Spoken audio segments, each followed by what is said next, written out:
Dámy a pánové, díky, že jste přišli v tak hojném počtu. Pojďme se společně podívat, jak vypadá slovenské stavebnictví, jak na něj koukají sami ředitelé stavebních společností, než zahájíme potom tu diskuzi o konkrétních krocích, jak mu ještě více pomoci a co dělat dále. Já poprosím o první slide.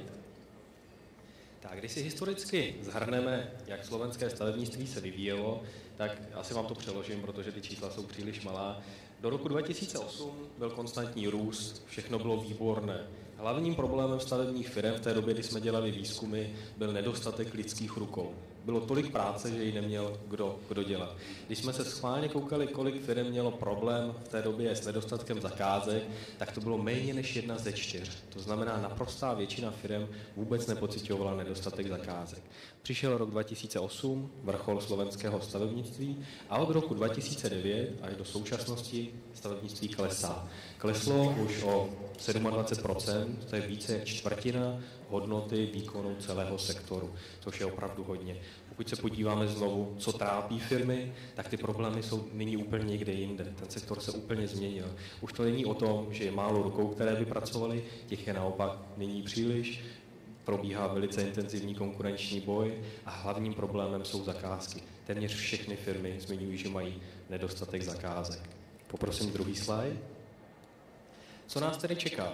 My jsme realizovali v marci výzkum se 100 řediteli těch největších, středních i menších stavebních společností a ptali jsme se jich, jaká jsou jejich očekávání, jaká jsou jejich predikce na základě jejich zásobníků práce. To znamená, co očekávají, že bude v roce 2013.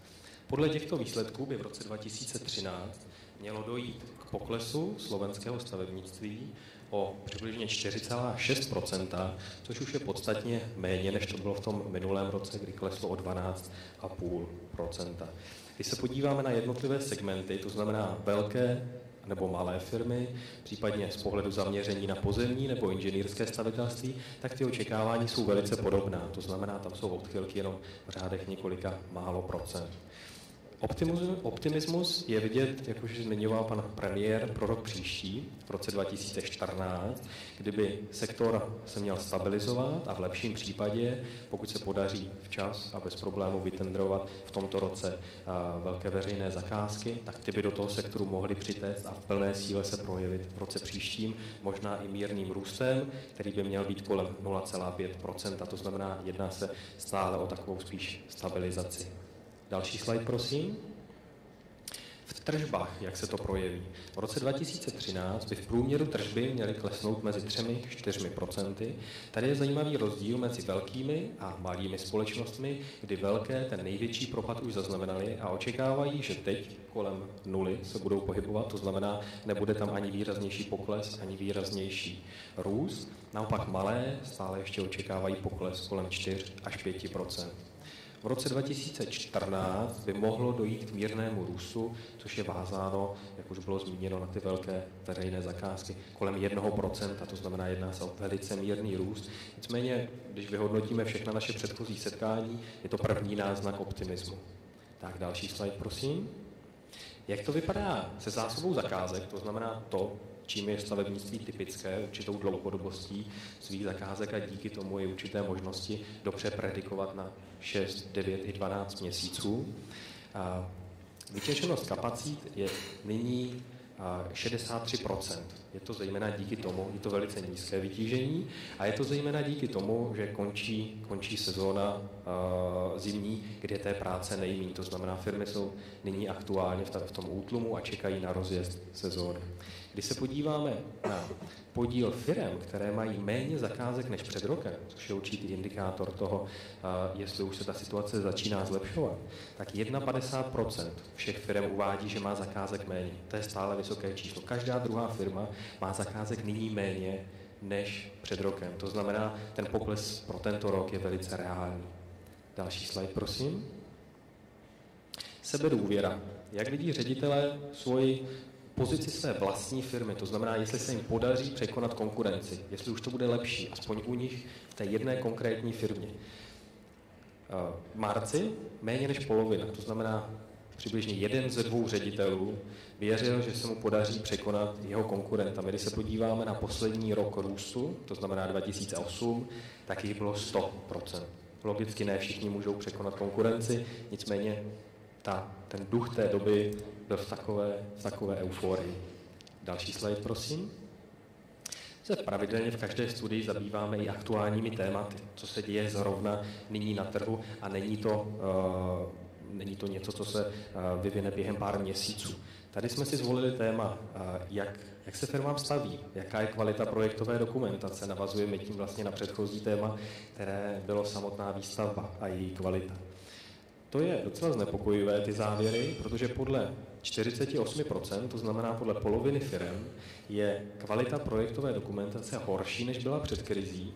Každou čtvrtou stavbu je potřeba v průběhu její realizace zastavovat a upravovat nějakým způsobem projektovou dokumentaci, 27% přesně, což nese náklady o 11%, nárůst jejich o 11%. Takže když si vezmeme, že náklady na projektovou dokumentaci samotnou jsou 3% v průměru, než se stavba zahájí, a teď nám to způsobuje 11% navrch, tak ten nárůst je velice výrazný. Poprosím další slide.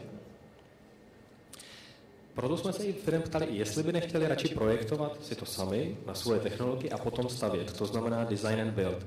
Většina firm připouští přínosy tohoto jednak v úspoře nákladů, protože ty technologie se dají přizpůsobit i v rámci času, ale podle nich investor, a to bylo shodné jak v Čechách, tak na Slovensku, není ještě připraven na to, aby si dokázal přesně zadefinovat, co přesně ta stavba má ve finále splňovat, a proto stále raději mají projektovou dokumentaci od investora, podle které když staví, tak je to přesně to, co on si zadal.